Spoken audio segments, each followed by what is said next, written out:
Also today, what we have been continuing to do is kind of just follow the news where it's happening. And one of the places that it took us today was in Minneapolis, South Minneapolis to be specific, blocks away from where that shooting death happened in a week ago Wednesday.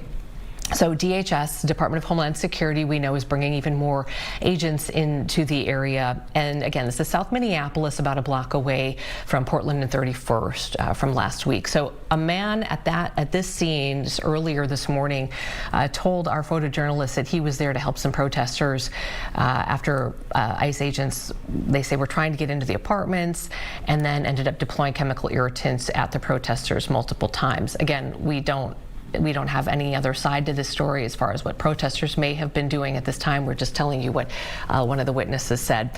Minneapolis Councilman Jason Chavez was on that scene as well.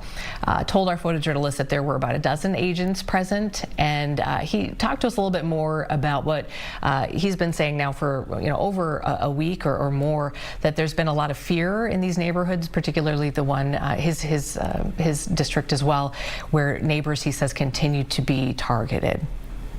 Respect for this neighborhood.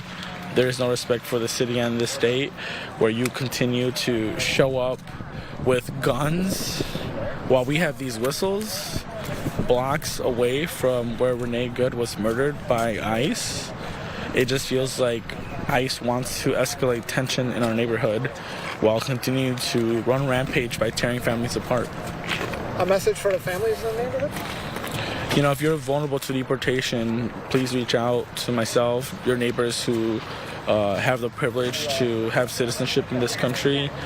We could help you with rides, food, groceries, figure out how to address the rent issues you're dealing with. There are a lot of neighbors that are really desperate to help one another, and we want to help as much as we can. Should people carry passports and paperwork? For a long time, I've been carrying my passport, even though I'm a citizen in this country. And that's the heartbreaking part of, literally having to carry a passport just because of the color of your skin.